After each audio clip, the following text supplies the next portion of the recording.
Hello and welcome to the Enterprise Talk Conversation Series, a peer knowledge resource by the CXOs for the CXOs. Now to our host, Kanika Goswami. Hi, we welcome you to a podcast on stage with enterprise thought leaders. My name is Kanika and I'm the managing editor of EMEA's B2B enterprise technology platforms. We have engaging conversations with global thought leaders and industry experts, reaching over 1.3 million business leaders worldwide.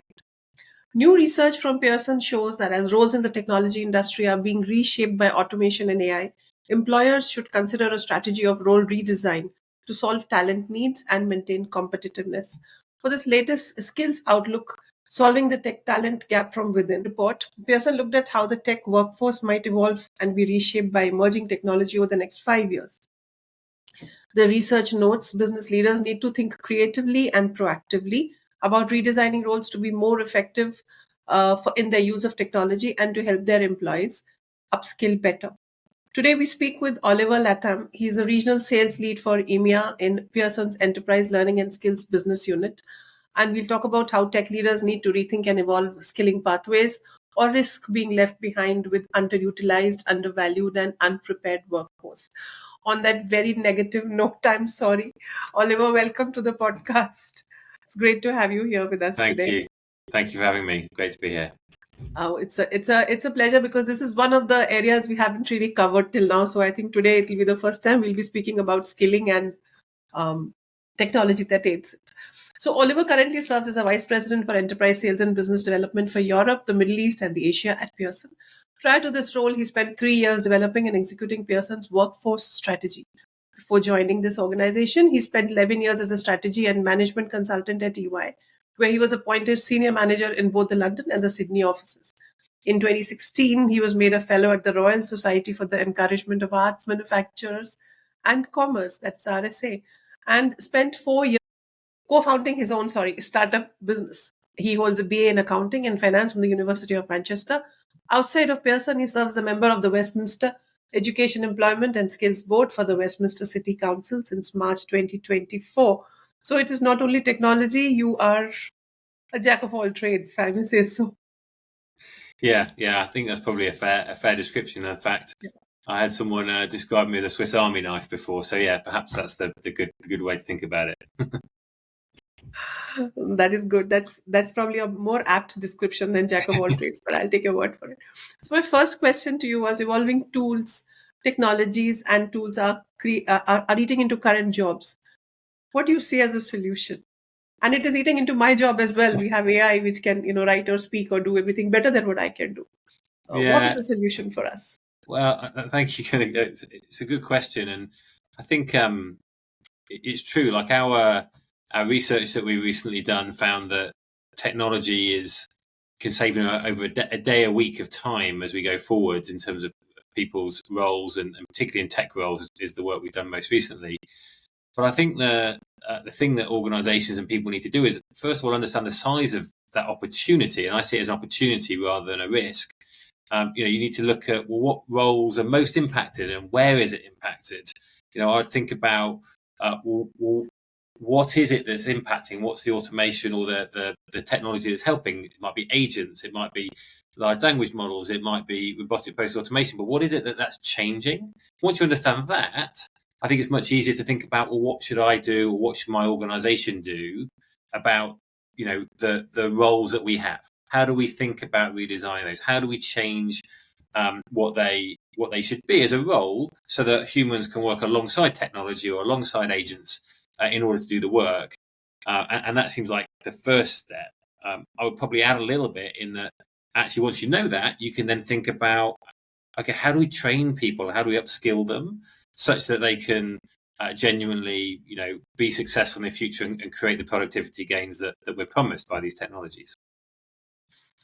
So then what technologies will be playing a critical role in upskilling workers? Not just technology workers, but I'm guessing we're talking about all kinds of enterprise workers. Yeah, well, yes, and you're right. The latest skills outlook report we've done is focused on sort of 5 core technology roles. We have looked previously at the impact of AI and generative AI on the broader workforce as well. So we do have research around that. And the way that we looked at, and the way that we do the work is we look at 32 different technologies and how they impact work. So, and the way that we do that is by we say, okay, what do we actually do in our job? What tasks do we do in our day-to-day work? And so once we understand, again, that what tasks you do in a job, you can then say, well, this technology could do that task. And that helps us identify which bits of a role and how much of a role is likely to get impacted. So that's kind of the approach we take. But when we look at that, the ones that are perhaps providing the most change at the moment, that are probably in the normal lexicon are, things like large language models, ChatGPTs, co-pilots, the like. But also robotic process automation is a big one, particularly for technology roles. Whereas if you take that technology and apply that to certain roles, particularly blue collar roles, we don't see that as having the same impact. So if you think about a painter or a gardener or very hands-on roles, and clearly, those types of technologies don't have an impact there. If you apply it to an engineering site as a different or construction site, then, again, those types of technologies may have less of an impact, but actually large manufacturing technologies or large construction technologies will have a greater impact. And again, we look across the board when we think about this. So, over the next few years, what roles do you see changing completely? And that is going to definitely impact employability as well. What is to be done? What would you suggest industry leaders? What route should they take to make sure that there is the least impact on employability, even for skilled workers? Yeah, it's a great question, and I think there's very few roles that will, survive any impact, right? And I think we can see that around just the latest technology that's coming through. And so once we sort of as I referenced earlier, once we understand the size of that impact, then it becomes much easier to plan for what you want to do to change. One of the things that you can see out there, and some scaremongers talk about, is what's going to happen? Are people going to be out of work? Well, that's the fear side of it. As I said, we see it much more as an opportunity side. We see it as a way of unlocking capacity, unlocking productivity. Because if you really look at what's happening in the world, there's two major kind of overwhelming trends that are coming. One is technology, which we talked about a lot. The other is demographics. And actually, if you look at the demographics of the world, what we're seeing, and we'll see over the next decades, is a reduction in the number of working age people in the workforce. And so, if you combine the need to retrain and the productivity gains you can get from AI with that demographic, you'd hope they sort of balance out. But even a report by Korn Ferry says that in 2030 we'll have an 85 million of unfilled jobs. So even with these changes, we still are seeing a lack of skilled people to be able to serve those roles. Like, the demand is still going to outstrip supply. And so while people fear for that change, I think it just means there's a greater a greater kind of role for the enterprise and for the employer to actually take on and support people through this change, because that's the way they unlock productivity in their organization. Like, you don't just take a fifth of somebody off. You don't just cut an arm off, in order to, because a fifth of their work's changed. You actually think about, how can we use that more effectively, and how can we deploy that person and that person more effectively. So that's kind of how we see the world a bit differently. Right. So if and this is just out of curiosity, I wanted to know. Sorry. Because AI is going to be the tool and the technology which is going to take up maximum amount of employability, if I may say that, roles. Most of the work will go to AI. Do you think any kind of specific upskilling or learning AI tools is going to be enough? Because the technology itself is still evolving. So whatever anybody learns today to make sure that they are relevant in maybe a year's time, may not be relevant in a year's time anymore. So how do you play that catch up? How do you make sure that it works? Yeah, Kanika, that's a fabulous question, and it's really interesting. We've done a lot of work, actually, and another recent report from Pearson called "Lost in Transition," which we published a few months ago, talks about the gap between productive work cycles. So it's a gap between leaving education and getting into work. It's the gap between one job and the next job. And we found, so in the US, we forecast that to be a $1.1 trillion problem. In the UK, it's a £96 billion problem. So that's, just to give some indication of size, that's 4% of GDP. So it's a big problem not having people being able to transition quickly from one role to another, either because of just simple job changes, but actually because of what you just talked about, which is the impact of AI or the impact of technology and the speed at which we have to change. And so our job, I think, is incumbent on us, is A, to reduce the gap between those two things, because that makes things more, sorry, for those that are watching, my light's coming on and off. By reducing that gap, it allows us to increase productivity, both from an organisation point of view, but also from a country point of view. So it's critically important. And the thing that we've highlighted in that report as one of the most underlying components of what we need to do as society, and where I think Pearson can play a large role, is helping people to learn how to learn. And that sounds like a strange thing to say, because you go, well, we've all been through learning. We've all done that. We've all had school and college or whatever it might be.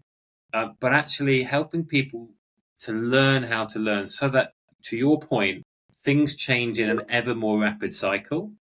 We can actually learn that more quickly and apply it more quickly in order to shorten that transition gap and therefore be more productive. Does that make sense? Does that sort of have some logic to it?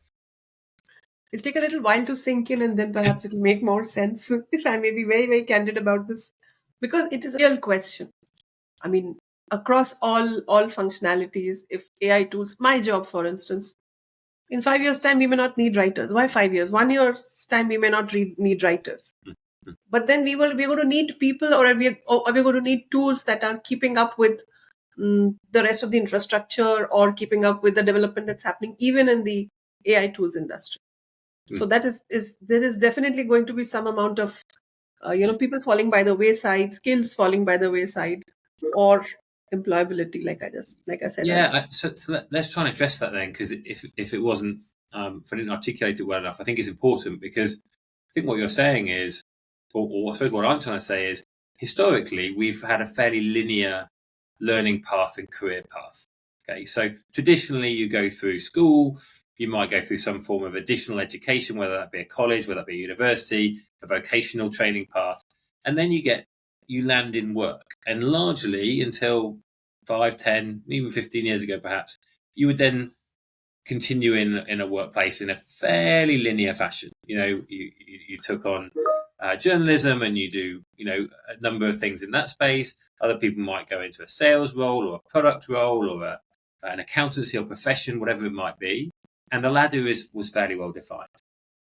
The catalyst that you're referencing, which I think is spot on, is that that's no longer the case, and it's becoming less of a case because of technology. So the cycle time between roles and having to learn something new is much shorter, because before you just learn it in a ladder or a stairway type way. Now we're having to go back to the bottom of the staircase, because we have to learn something completely new. It's not just built on foundations. It's in times completely new. You have to reskill to a new career. You have to learn a completely new technology. You have to develop in a completely different industry. And those pivots are more frequent.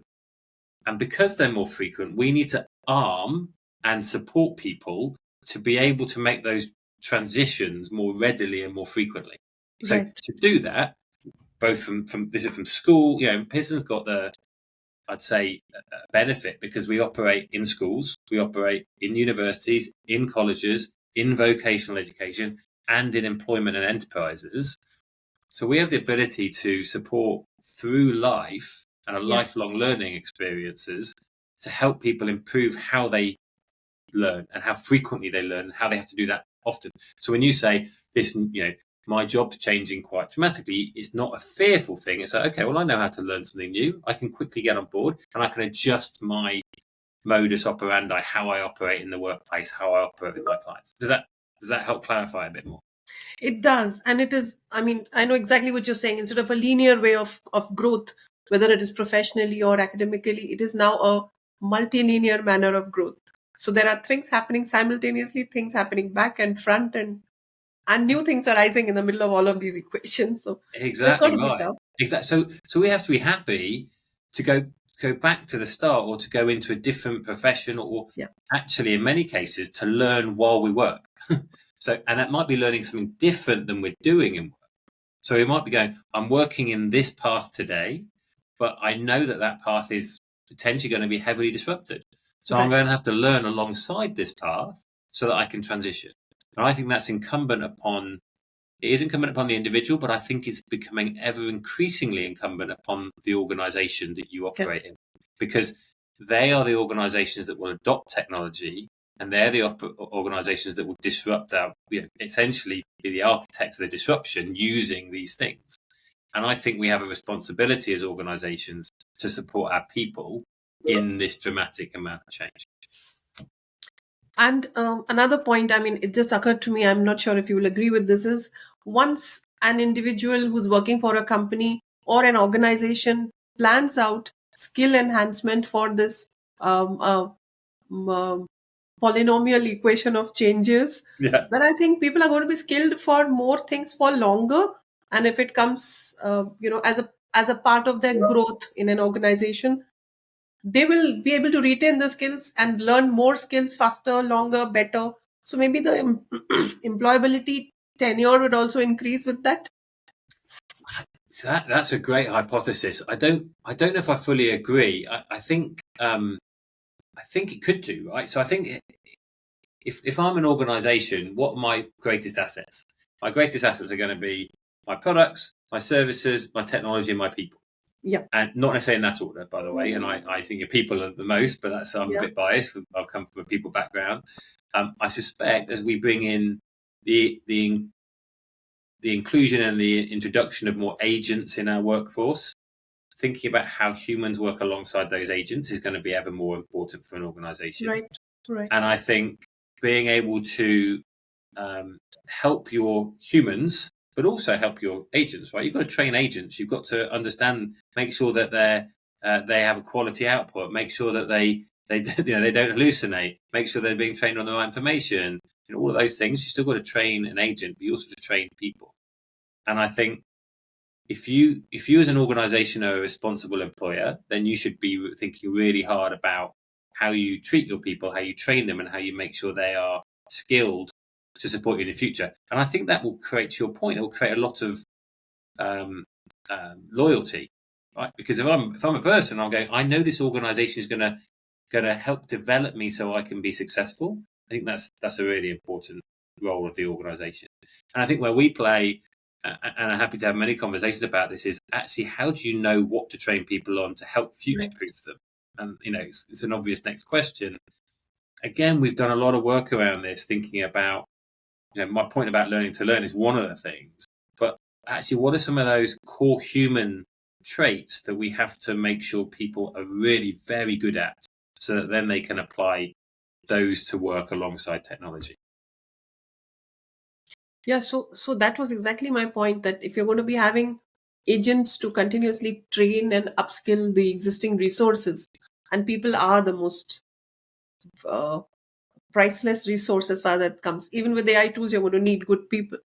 Then that entire process of constant upskilling is going to give you a much higher quality of employees 100%. over a period 100%. of It has to. And I mean, there's other challenges that come with this, right? I think the challenge of entry level work.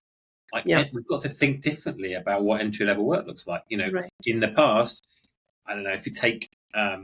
So I work for EY, a large accountancy company, very well trodden model where they would recruit a lot of graduates or people out of school or out of university. They would apply a multi-year training model that would include shadowing and learning from the people above you. and if I take I didn't do auditing, but if I take the auditing model, you're a year 1 auditor, year 2 auditor, year 3 auditor, and it's a very well trodden path. But if year 1 audit roles and tasks are going to be automated, then what does the year 1 audit role look like? And so I think there's some real challenges that organizations have. Take the law profession. It's very, very similar. Many of the professional organizations in particular, but also thinking about apprenticeships, right? The model of apprenticeship is to learn on the job with the person doing the job. If the agent is doing the first things of learning in that job, or technology is doing the first things in that job, then you have to learn something different, and we need to apply that. And we've done it before, by the way. Let's just be clear. If you think about kind of a lot of trade type examples where technology has come in to support trade, you would come in previously and learn, not on a tool, not on a major manufacturing tool, and now you come in, you're learning to operate large manufacturing machinery. That wouldn't have been the case 50 years ago, but so we have done it as a race. This is how we operate. We just have to learn that change. So after all that digressing that I did, I just wanted to ask you if you have any final deductions from this research that will help our audience, organizations, and leaders to plan for upgrades, for upskills, to plan to do better for their people resources, and grow. Anything that we can carry up. Yeah, thank you. I think so. I've really enjoyed the conversation, and as you can see, I'm quite passionate about this subject. But I think the key takeaway for me is that the most important thing that organisations can do when faced with these changes is to be really intentional about where they invest the time, the productivity saving, the what that is, because I think it's quite common for organisations to take the direct route or the easiest path. And actually here, I think the way we get to high value outcomes and productivity outcomes is by investing back into the organisation, because that's how you unleash and release the productivity gain. If you just try and take cost out, then that's probably going to lead you down the wrong path ultimately. And it's actually about how do you grow, because that's how organizations get better. That's how people learn. That's how, frankly, humans improve, and that's how we as countries improve. So I think that will be my key takeaway. And we do that by really thinking and taking a human-centered approach to technology change. So I have a lot of questions. If there's something that I've missed, you're welcome to add to it. Otherwise, I will have to thank you for the lovely time. Very insightful discussion that you made possible today. It's been my pleasure. I don't think there's anything major that we've missed. I just think please do and ask listeners and watchers to look at any of the materials that we have out there through skills outlooks and the loss and transition reports. I think there's some really great insight in there, and obviously feel free to get in touch with us as that is relevant to you as an organization or an individual. Absolutely. And thanks. Thank you so much for being with us. Please do follow us on social media for regular updates and new content.